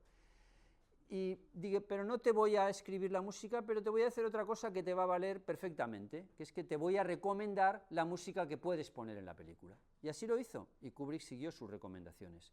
Con lo cual, es muy interesante esto que voy a decir ahora, o a mí me parece que lo es. Vosotros todos habéis escuchado mucha música contemporánea, y mucha música de la que hay aquí. Bueno, todos los que veáis películas de cine, que son la mayoría, digo yo, porque generalmente se escucha más cine que música. Sin embargo, no os habéis enterado de que lo habéis escuchado, porque no lo sabéis de quién era o qué era música contemporánea, no lo sabéis. Pero lo segundo que voy a decir creo que es todavía más importante que lo anterior. Lo habéis escuchado y os ha gustado, porque en el ambiente os ha parecido que era correcto, porque no lo habéis escuchado a palo seco, diría yo, no sé, o pan sin mantequilla, es decir, no lo habéis escuchado sola la música. Entonces, estaba asociado a una escena de terror y ha estado integrado con eso y lo habéis escuchado bien, pues por ejemplo, pues la famosa escena de Psicosis de Bernard Herrmann, de Hitchcock, por supuesto, sé que Psicosis es de Hitchcock, digo Bernard Herrmann, el cineasta. Bueno, se integra de otra manera cuando se escucha eso con la película en sí. Bien, pasa a la siguiente, por favor. El Exorcista, también es una película muy conocida, es un clásico, 1973, obras de Penderecki principalmente, que ahí de nuevo, y esta película no está mal, por cierto, algunos la critican mucho y tal, a mí me parece que la película es excelente. Next one, please. Esta es una película más reciente, 2006, y menos conocida, Hijos de los Hombres o Children of Man. Interesantísima también porque trae la hipótesis, apasionante, de que las mujeres, hay muchas mujeres que no quieren tener hijos, lo sabéis, cada vez más. Ha llegado un momento en que el género humano se está extinguiendo. Hace 20 años que ninguna mujer ha tenido un hijo. Una hipótesis de ciencia ficción, bueno, evidentemente. Y ahí le mete la música de Penderecki, además, concretamente, Threnody for the Victims of Hiroshima, pues claro, totalmente apropiada. Muy buena la película de Alfonso Cuarón, que es un gran cineasta mexicano. La siguiente. Otra película buenísima. Esta película es con música de Penderecki 100%. Toda la música es de Penderecki. Y además hace referencia a un episodio, bueno, relativamente conocido, no sé cuántos los conoceráis, que es la masacre de Katyn, un episodio de la Segunda Guerra Mundial, en donde los soviéticos atribuyeron a los alemanes una masacre de polacos, no de polacos, de toda la intelectualidad polaca, de ministros, generales, altos generales, la más alta intelectualidad polaca. Les atribuyeron diciendo que los alemanes los habían matado a todos. Pues no, los alemanes dijeron, no, perdona, si nosotros no hemos sido, no, nosotros no, esto no, pero claro, no les creyó nadie, por supuesto, ¿quién le va a creer? Y no estoy defendiendo a los alemanes aquí, la historia es polaca y es de un cineasta polaca. Se ha demostrado con rotundidad total que los masacraron los soviéticos, porque es muy conocido que Alemania invadió Polonia, eso lo sabe todo el mundo, y que Alemania invadió, la mitad de Polonia, pero es muy poco sabido que muy poco después, 20 días o un mes después, o exactamente, o mes y medio después, mi amigo Paul seguro que lo sabrá con el dato exacto, muy pocos días después, en cualquier caso, la Unión Soviética invadió la otra parte de Polonia. Es decir, no estoy tratando de ser objetivo, no estoy diciendo aquí nada, ni una cosa ni otra. Y Francia y Alemania, bien declarada la guerra mundial estuvo, por supuesto, pero le declararon la guerra mundial a Alemania, no, por haber invadido Polonia. No se atrevieron a declarársela a la Unión Soviética, que en ese momento, os recuerdo a todos, que Alemania y la Unión Soviética, es decir, Hitler y Stalin, eran estrechos aliados, que se reflejó la alianza además con una representación de la Valquiria de absoluto lujo, con el cineasta soviético Sergei Eisenstein en el Teatro Bolshoi de Moscú, la Valquiria de Wagner, junio de 1940. Entonces, esta película, el cineasta es un grandísimo cineasta, la música soberbia, eran amigos además, Penderecki y Bagdad eran amigos, lo hicieron juntos, decidieron lo que se ponía juntos, y claro, aquí es el cine en su máxima expresión, porque no es una ópera, porque no cantan, pero claro, las imágenes son tan excepcionales que es igual de bueno que una ópera buena, ¿vale? Next one, please. Vale, Shutter Island. Aquí la película me gusta, a esta me gusta menos, o quizás, bueno, en fin, de todas maneras, a mis gustos musicales hacer bastante caso porque está muy bien. A los cinematográficos hacer menos porque no soy un experto en la materia. Me gusta menos. Ahora, ¿por qué la traigo aquí? Porque si queréis escuchar música contemporánea en cine, esta es el top. Esto es el top, no hay ninguna más. Y he transcrito la lista completa de todo. Hay varios compositores, está John Adams, está Charles Ives, está Penderecki, está John Cage, vamos, aquí lo he traído, toda la relación, está Ligeti, por supuesto, y además la he hecho bien porque muchas cosas estas las buscas por ahí, en información de Wikipedia y tal, y no están mal. Esta lista la he hecho yo, porque había cosas que decía, no, esto no es así, esto tal, o sea que la lista esta está trabajada, en fin, tuve la curiosidad de decir, a ver cuál es la música realmente que suena aquí. Y bueno, pues aunque solo sea por eso, y vuelvo a lo mismo, esto os va a hacer escuchar un curso intensivo de música contemporánea en hora y media, 2 horas, no sé lo que dura la película, no es ni muy larga ni muy corta, estará por ahí, 1 hora 40, 1 hora 45. Pues hacéis un curso intensivo de música contemporánea en 1 hora 45 minutos, que no os enteréis de que habéis hecho el curso, y si lo hacéis con el guión, pues mejor todavía. Así, tenía que haber puesto en qué escena sale cada cosa, en fin, eso ya tanto no lo he trabajado. Sigue, por favor. No, ya no, hay más ahí, pero ya no. Vale, ahora seguimos, o sea, pasamos a la siguiente y pasamos a Hungría. A ver si me aclaro yo con las hojas. Pasamos después de Shutter Island, si los otros son los compositores. Pasamos a Hungría, que es la 7ª parte. Ligeti. Este tiene una anécdota cinematográfica también curiosísima. Pasa a página, por favor. Y esta es la anécdota cinematográfica, una de las películas más conocidas de la historia de la música, que es 2001, Odisea en el espacio. La música principalmente es de Ligeti. También he copiado aquí, he transcrito aquí más que copiado, toda la música de esta película, porque Kubrick, como sabéis, no encargaba a compositores que hicieran la música, sino que él, con mucho acierto, por supuesto, si los compositores son de primer nivel, ojalá hicieran ahora esto mismo la mayoría de los cineastas. Kubrick lo que hacía es que él cogía música que ya existía. Esta música ya existe y voy a ponerla en la película, vale. Pues usó música de Ligeti, las he puesto ahí, 4 obras nada menos, es decir, que lo que más suena en 2001, Odisea en el espacio, es música de Ligeti. ¿Y cuál es la anécdota? Pues que Ligeti vio que se estrenaba Odisea en el espacio, Kubrick, fue al cine un día y dijo, joder, si esta es mi música, si a mí nadie me ha pedido permiso, y literalmente es así, es decir, Kubrick no le pidió permiso a Ligeti para utilizar su música. Claro, no es lo mismo utilizar música de Brahms, porque bueno, pues el señor Brahms ya aparte de la música, los derechos prescriben a los 70 años, pero claro, si utilizas música de un compositor actual, pues Kubrick mismo, que era aficionado a la música y sabía, o alguien le debió decir, oye, mira esto, vale, pues vale, genial, vamos a ponerlo aquí. Y Ligeti estuvo muy inteligente, porque lo que hizo es que le presentó una demanda judicial a Kubrick, pero le pidió como indemnización, en equivalente actual sería 1 euro. Claro, porque la publicidad fue soberbia, la publicidad valía muchísimo, esto era un compositor vivo, en plena forma todavía, 1968, o sea, el hombre tenía 40 años, pues fíjate tú, lo que le quedaba de trayecto hasta 2006, después de la película, le quedan casi 40 años de trayecto, y eso pues le dio una publicidad tremenda. Next film. Aquí, pasa la anterior. No he traído la imagen, pero la siguiente es una película también muy conocida, que es El Resplandor, de Kubrick, que aquí sí que le pidió permiso a Ligeti, ¿vale? Porque son unos años después, es 1980. Y la otra película con música de Ligeti es Eyes Wide Shut, que no traigo la imagen porque la he puesto antes, porque la hemos puesto antes con Shostakovich.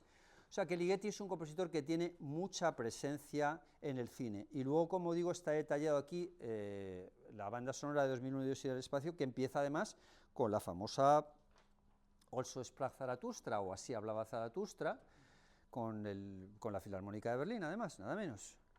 Bien, pues este es Ligeti. Y os detallo todo lo que figura de música en 2001 Odisea del Espacio. Y nos vamos a la parte octava y última parte ya. Carter, que no es Jimmy Carter, no Jimmy Carter, es Elliot Carter en este caso. Y en esta foto tenemos aquí a Carter, Elliot Carter, aquí está Daniel Barenboim y aquí está James Levine, que fue muchos años director de la Ópera de Nueva York.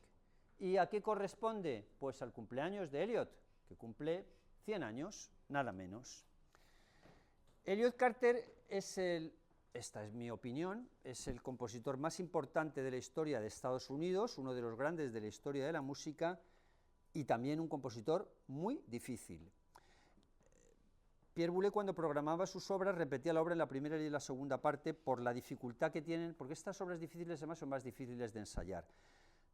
Pero que sea difícil no significa que no sea significativo, importante, y desde luego, desde un punto de vista objetivo, sí que es el compositor más longevo de la historia de la música, porque vivió 103 años, esto es objetivo, y el compositor que ha escrito obras a una edad más avanzada. Aquí nuestro querido presidente del Casino seguro que le va a emular y nos va a obsequiar con un libro que está preparando, y más porque Elliot Carter llegó a escribir obras geniales con 102 años de edad.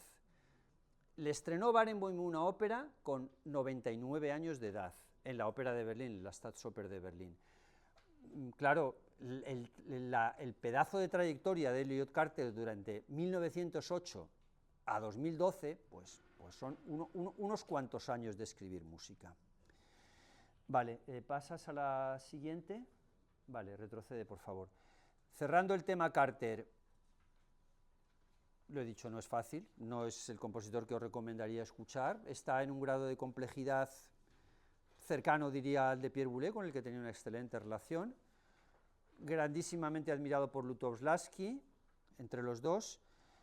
Hay un documental precioso en Medici, con él, entrevistándole a él con 95 años de edad, donde se expresa con una lucidez sobre la música y sobre todo, y la ópera What's Next, estrenada por Barenboim, también es buenísima, está en DVD, y bien, es un compositor memorable. ¿De quién podemos decir que ha escrito música con 100 años de edad? Bueno, no sé si con los avances de la medicina quizás alguien le supera en el futuro, en el pasado no. La siguiente foto, por favor. Esto es todo lo contrario de Carter, y pasa a la siguiente hoja. Y hasta ha escrito un libro sobre él, Philip Glass, 1937, es un compositor vivo, muy fácil, extraordinariamente fácil, y la primera obra que traigo, en esta relación que traigo aquí, la primera obra, no sé si está la foto, sigue, por favor, sí. Esta obra no es de Philip Glass, explico por qué la traigo ahora.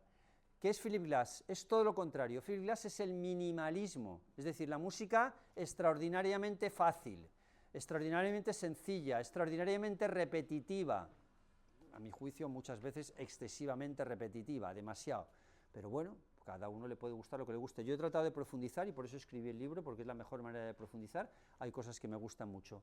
Y esta obra, no sé si la conocéis o no, es quizás la obra más singular y original de la historia de la música, es el minimalismo ya total, es de John Cage, compositor de Estados Unidos. Bueno, ahora es menos conocido, pero ha sido bastante conocido. 4:33. ¿Qué significa 4:33? Significa que la obra dura 4 minutos 33 segundos. Pero es que es una obra en la que no suena sonido alguno. ¿Cómo que no suena sonido alguno? ¿Y esto qué obra es? Está en la plataforma de la Filarmónica de Berlín con Kirill Petrenko de hace relativamente poco, o sea que es una obra que se hace. Bien. ¿En qué consiste la obra? Llega el pianista, se sienta al piano, se pone ahí y no toca nada, ¿vale? Cuando pasa minuto y medio, baja la tapa y sube la tapa. Segundo movimiento. Luego sigue sin tocar nada. Levanta la tapa, baja la tapa, sigue sin tocar nada, pasan 4 minutos 33 y se ha acabado la obra. Eso es la obra.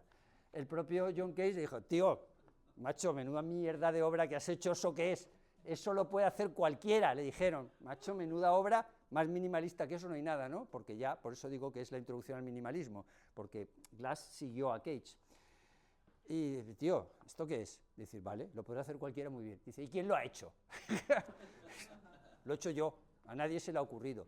Y luego fue muy gracioso también, y dice, bueno, y señor Cage, que porque claro, estas cosas ya están en la tele, además, está en la televisión, está en YouTube, porque pues, claro, hay entrevistas, etcétera. De Mozart no hay muchas entrevistas en YouTube, con Mozart me refiero, claro. Y dice, ¿y usted qué prepara ahora? Pues estoy reflexionando sobre cómo hacer la versión orquestal.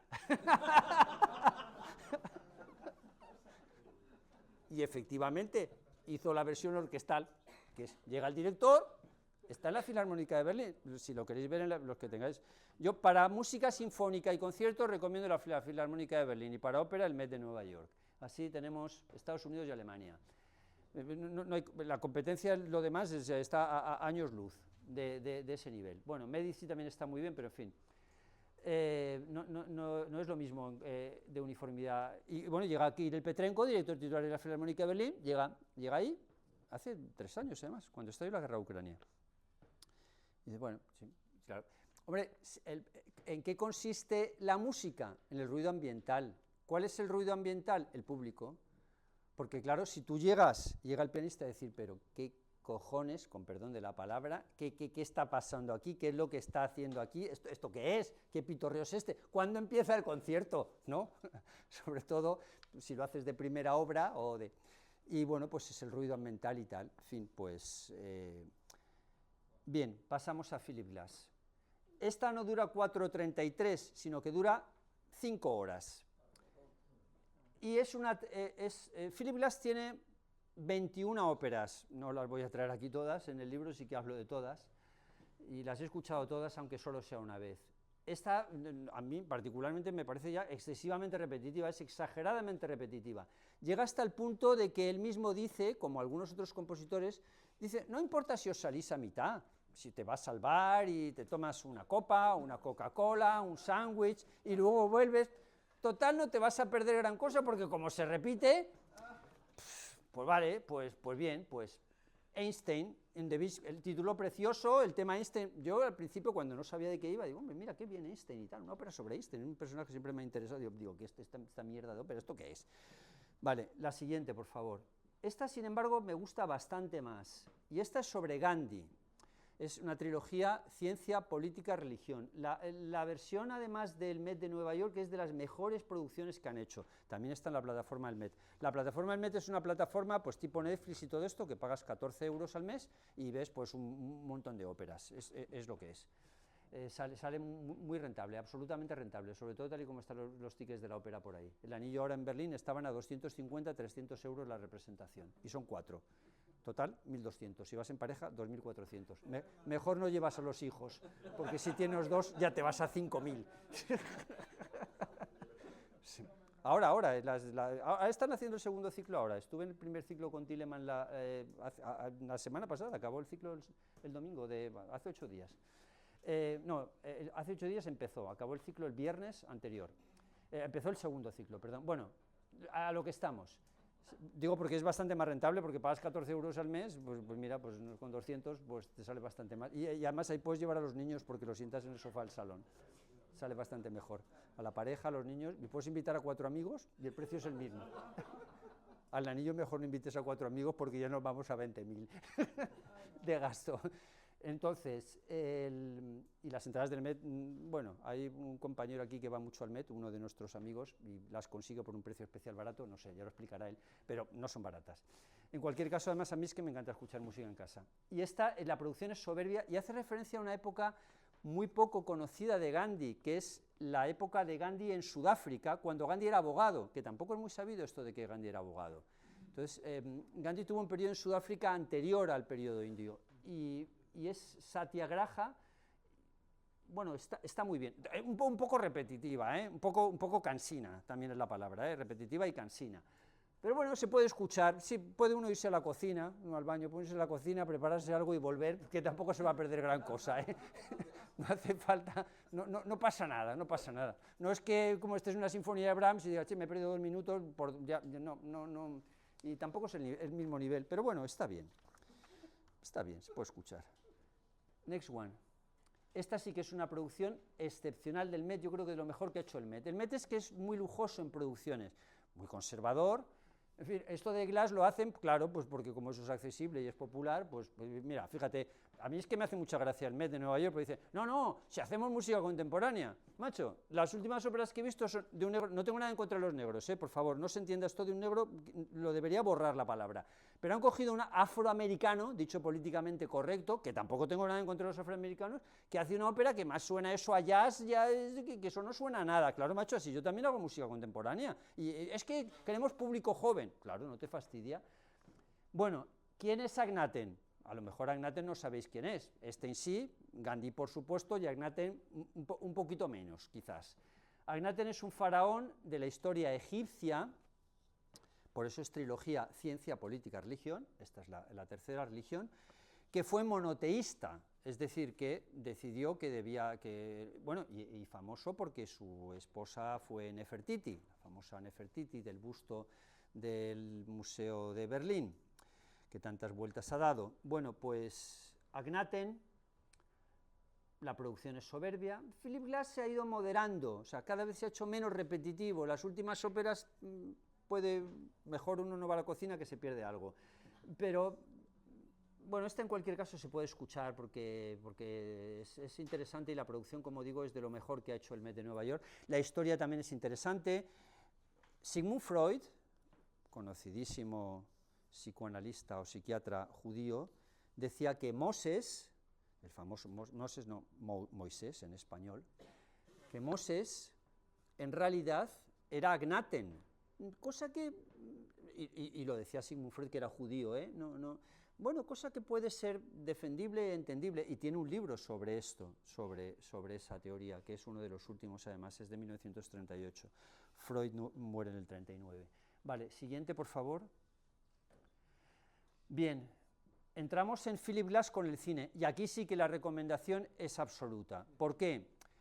Pues por lo mismo de antes. Si uno se pone la música esa y solo pone música, qué rollo, macho, esto un poco pesado, tal. Pero con cine es otra cosa, porque el cine tiene su historia y es otra cosa, y le va súper bien Philip Glass al cine, y tiene unas cuantas bandas sonoras muy bien hechas, que sí que las voy a sacar aquí, aunque sea rápido. Esta es una de las mejores que hay, la recomiendo totalmente, y es una película que no tiene guión en el sentido, no tiene diálogos. Muda, bueno, llamarle muda no es una película muda, realmente más que una película es un documental a nivel mundial, que tiene 3 en esta serie, que los he puesto aquí los 3, Koyaanisqatsi, Pogakayskatsi y Nakovitskatsi, tengo que mirarlo porque si no los nombres no. Esta es la mejor de todas y es algo muy especial, es algo tremendamente especial. Paso a la siguiente, por favor. Mishima, A Life in 4 Chapters, este es un autor japonés que se suicidó finalmente, la escena del suicidio está muy bien llevada por Philip Glass, la música también, esta sí que es una película convencional, no como la otra, esta es una película, bueno, digamos, normal, excelente, y que la música también tiene una presencia buenísima. Sigue, por favor, la siguiente imagen, por favor. Soberbia la música de Philip Glass y soberbia la película. El agente secreto sobre el espionaje ruso, finales del 19, en Inglaterra, en Londres, y la música, es que ahí a mí sí que me encanta y Philip Glass, porque los directores que lo han hecho con él además le saben dar el protagonismo que se merece. Siguiente. Una grandísima película sobre el budismo, de Martin Scorsese, buenísima, y la música de Philip Glass también excepcional. Más, por favor. Las horas, buenísima película también. Virginia Woolf, que por cierto hay una adaptación operística de esta ópera en el Met de Nueva York, excelente adaptación, con Nicole Kidman, Meryl Streep y Julianne Moore. Aquí se adapta la música de Philip Glass totalmente. Más, por favor. También buena película, o muy buena película, Diario de un escándalo, y la música también buenísima. Siguiente, por favor. Y El diario de Cassandra's Dream es una película de Woody Allen. Woody Allen tiene películas geniales, películas y otras no tan geniales, y algunas aburridas, porque ha hecho demasiadas. Bueno, no está mal, y la música es muy buena, y esta es quizás de las mejores, en mi opinión, de Woody Allen. Me dejo quizás influenciar por la música. Es la única vez que Woody Allen y Philip Glass trabajaron juntos. Vale, sigue por favor. Nos vamos ya al último compositor, John Adams. John Adams es un compositor actual, es el compositor actual más conocido. El Liceo de Barcelona estrenó una ópera suya en la programación habitual el año pasado. Es del 47, sigue vivo, sigue en plena forma. Y estaba inicialmente con Philip Glass, estaba en la misma escuela de Philip Glass, estaba en el minimalismo, pero cambió y empieza siendo minimalista y luego se convierte en algo intermedio con algunas obras que son maximalistas, va un poco también al middle way. Bueno, pasa. También he escrito un libro sobre Adams porque me ha parecido muy interesante escuchar, no me gusta todo al mismo nivel. Hay otros compositores que me parecen mejores, pero lo que sí que os digo es que este es fácil, ¿vale? Y no tan fácil, tan pesado como Philip Glass, porque Philip Glass de excesivamente fácil y repetitivo va a hacerse pesado. Este es accesible, este se puede escuchar, no es una música difícil. Y bien, es una magnífica introducción también a la música contemporánea, ¿por qué no? Más. Esta obra es soberbia, muy fácil de escuchar, intensísima. Harmonie Lehre es el tratado de composición, la palabra eso significa en alemán, tratado de armonía. Es una obra de Schoenberg, un tratado de armonía, no una obra musical. Bueno, le ha dado este título John Adams, no sé con qué motivo realmente, pero la obra ya ha dejado el minimalismo, no pasa tampoco a un estilo complejo y es absolutamente genial. Sigue, por favor. Bien, y esta es una de las mejores óperas de Adams, que está también en la plataforma del MET, no tengo acciones del MET, ni me dan comisión, ni de la Staatsoper de Berlín tampoco. Bueno, aquí lo tenéis, Nixon in China. Bueno, pues qué bien que Adams eligiera un tema político para una ópera, y además no en ese momento, sino bastantes años después, porque la ópera es de 1987. La visita de Nixon a China se produce en 1972. Los protagonistas de la ópera son Richard Nixon, famoso presidente de Estados Unidos, Pat, su esposa, el conocidísimo Mao Zedong, la esposa de Mao Zedong y el no menos conocido Henry Kissinger, que no llegó a ser presidente de Estados Unidos porque era judío alemán. Bueno, lo de ser judío da igual, simplemente porque era alemán, y en Estados Unidos no pueden ser presidentes los que no hayan sido nacidos en Estados Unidos. Pues esos son los 5 protagonistas de la ópera. Es muy fácil de escuchar, yo diría casi que un poco demasiado fácil de escuchar, esa es mi opinión, claro.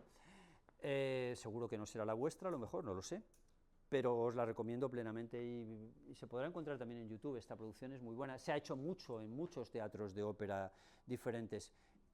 La estructura del relato es convencional también, pues el debate sobre el comunismo, como la mujer de Nixon, cómo se sorprende, y hace referencia a un acontecimiento político de una enorme importancia como fue la apertura de Estados Unidos con China, en un acierto enorme, tanto de Kissinger como de Nixon.